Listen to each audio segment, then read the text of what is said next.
Olá pessoal, sou o professor Gustavo Adolfo. Na nossa aula de hoje nós vamos continuar a falar de área de figuras planas.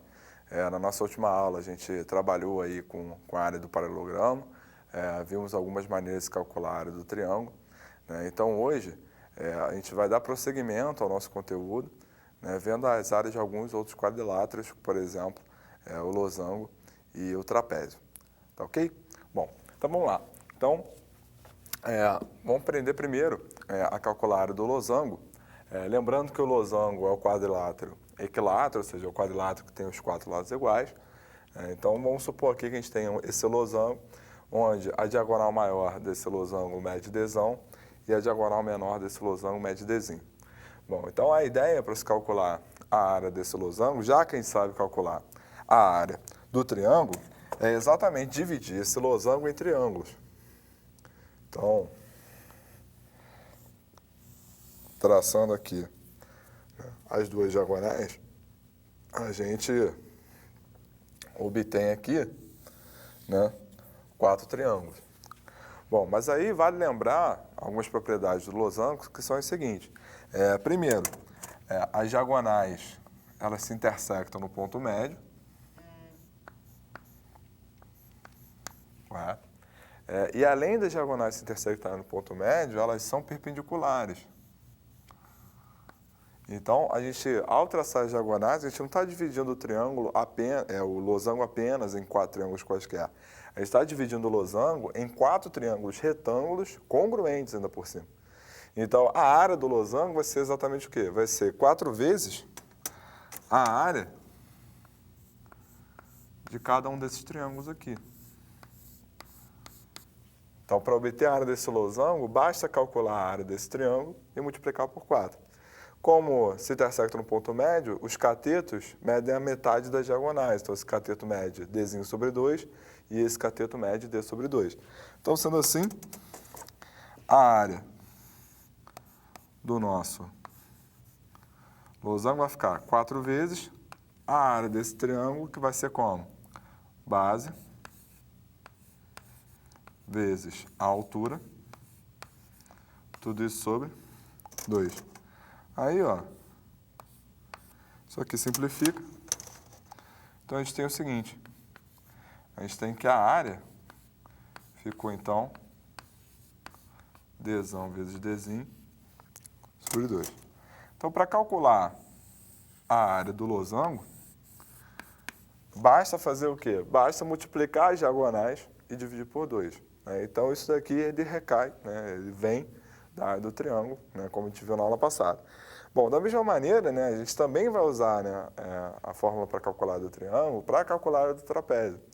Então, considera que um trapézio de bases, né, medindo Bzão e Bzinho e a altura sendo H. Então, mais uma vez, o que a gente vai fazer vai ser o seguinte, a gente vai pegar e dividir esse trapézio em 2 triângulos, né? Então, traça aqui essa diagonal.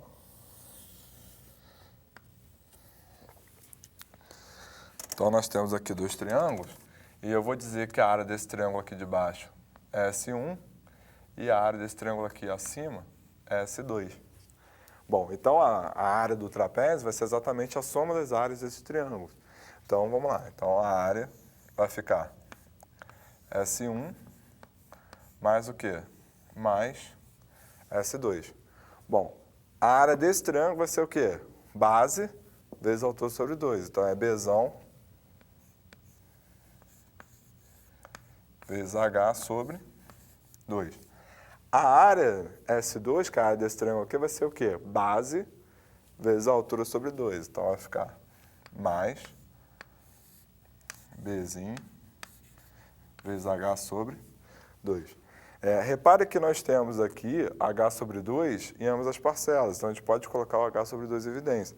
Colocando o H sobre 2 em evidência, isso aqui então nos dá o quê?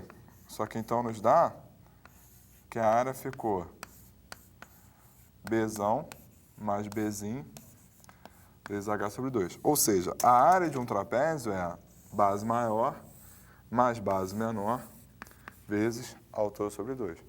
Então, dessa maneira é que a gente calcula o trapézio, que também, né, surge aí, né, lembrando aí da área do triângulo. Bom, vamos agora, né, ver as áreas dos polígonos regulares. E antes de generalizar, vamos trabalhar primeiro com o triângulo equilátero. Então, a gente já viu em aulas anteriores, né, as relações métricas, né, nos polígonos regulares. Então, então a gente tem aqui um triângulo equilátero, digamos que o lado desse triângulo equilátero seja L. Tá ok? Bom, então o nosso objetivo é calcular a área do triângulo equilátero, né, de lado L. Bom, para isso, né, todo polígono regular ele é inscritível, né, e nós temos que, aqui está o centro, se nós ligarmos o centro aos vértices, nós vamos dividir o nosso triângulo equilátero em 3 triângulos. 3 triângulos o quê? 3 triângulos congruentes. Por quê? Porque isso aqui é raio, isso aqui é raio, isso aqui é raio da circunferência circunscrita. Certo? Bom, lembrando ainda que a distância do centro ao lado é o apótemo, né? Então, para a gente calcular desse triângulo equilátero, de que maneira a gente pode proceder? A gente pode proceder fazendo a soma das áreas desses 3 triângulos congruentes. Então, sendo assim, a área, né, do nosso triângulo equilátero vai ficar como? Vai ficar 3 vezes a área desse triângulo, que vai ser base, que é L, vezes a altura, que é o apótemo, tudo isso sobre 2. Tá ok?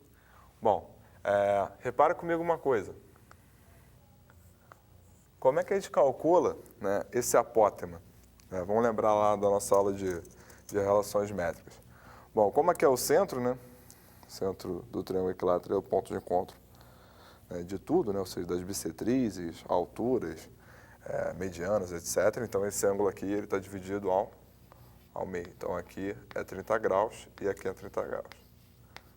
Uma vez que o ângulo interno do triângulo equilátero vale 60. Bom, além disso, né, como eu acabei de falar, ele é o ponto de encontro das medianas, então esse lado aqui está dividido ao meio. Então, a gente tem que aqui é L sobre 2. Ora, o apótemo é o cateto oposto a 30, L sobre 2 é o cateto adjacente. Então, dessa maneira, nós podemos afirmar o quê? A gente pode afirmar o seguinte, lembrando aqui, né, fazer um recordar e viver aqui, a gente tem aqui a tangente de 30, ficou como? Ficou A3 sobre L sobre 2. Só que a tangente de 30 vale quanto? Vale raiz de 3 sobre 3. Correto? Bom, então, passando esse cara para cá, o que a gente obtém é o quê? O que a gente obtém é que o apótema, ele é o quê? Ele é L raiz de 3 sobre 6. Perfeito? Bom, então, sobre 6. Então, pega esse A3 e substitui aqui, né? Então, pega agora esse A3 e substitui aqui. Então, a nossa área vai ficar como? A nossa área, então, ela vai ficar 3 vezes L sobre 2, vezes o apótema, que é L raiz de 3 sobre 6. Então, o 3 simplifica com 6, aqui fica 2. Então, L vezes L dá L ao quadrado. Sendo assim, o que a gente conclui? A gente conclui que a área do triângulo equilátero, ela ficou L ao quadrado, raiz de 3 sobre 4. Então,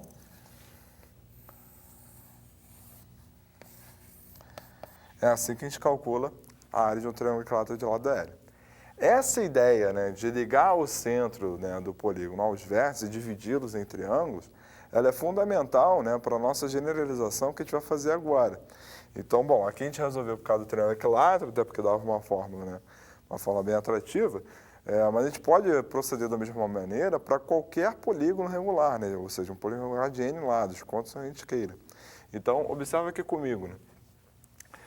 Aqui eu só desenhei um pedaço do polígono regular, né? Digamos que ele tenha N lados.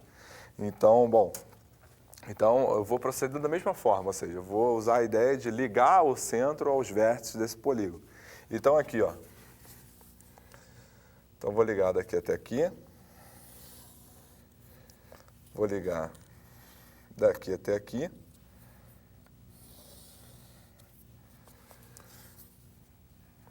E dessa maneira, o que nós estamos fazendo é o quê?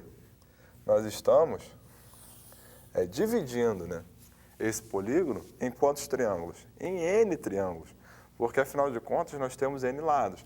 E mais do que isso, em N triângulos isósceles, todos congruentes. Por quê? Porque quando a gente traça daqui até aqui, isso aqui é o raio da circunferência circunscrita. E como o polígono é regular, nós temos o quê?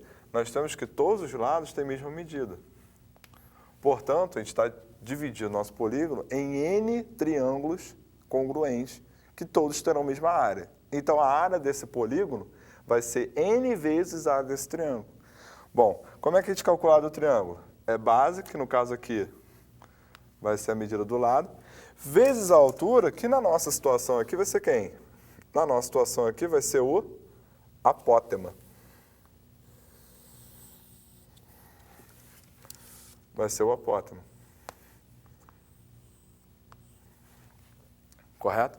Então, vamos lá. Então, nós temos que a área, nosso polígono vai ficar como?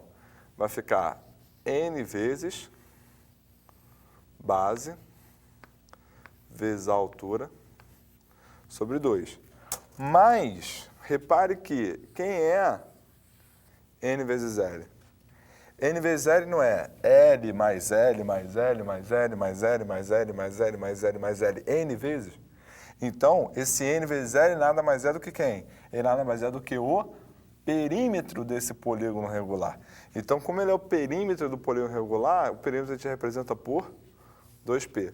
Dessa forma, nós temos então que esse 2 simplifica com esse 2, e sendo assim, a área do polígono regular, nós podemos calcular como? Fazendo o semiperímetro vezes o apótema. Então, é dessa maneira que a gente calcula a área do polígono regular. Bom, então para a gente fechar a nossa aula de hoje, vamos falar da área do círculo. Então, nós temos aqui um círculo de raio R, né, onde eu tenho aqui um triângulo, um quadrado e um hexágono regular escritos nele. Bom, a ideia a ideia intuitiva para se chegar na área do círculo é a seguinte: conforme o número de lados do polígono regular vai aumentando, né, escrito nesse círculo, repare que o apótema ele está cada vez mais se aproximando aonde? Da circunferência. Então, se a gente pegar, né, um polígono regular com um número muito grande de lados, isso significa o quê? Significa que o apótema ele vai tender para onde? Ele vai tender para o raio. E aí, usando a fórmula que a gente acabou de usar, a gente tem então o quê? Que a área do círculo, né, calculando como se fosse um polígono regular, ele vai ser o quê? Ele vai ser o semiperímetro, onde no caso o semiperímetro é a metade da circunferência, o comprimento da circunferência é 2πr. Então, o semiperímetro vai ser a metade da circunferência, vezes o apótema, onde o apótema ele tende para onde? Ele tende a ser quem? O raio. Então, dessa maneira, nós temos aqui, né, simplificando, e a gente pode concluir que a área do círculo, ela é o quê? Ela é igual a PR ao quadrado. Então, dessa maneira intuitiva, a gente consegue chegar na área do círculo. Dessa maneira, a gente encerra a nossa aula de hoje.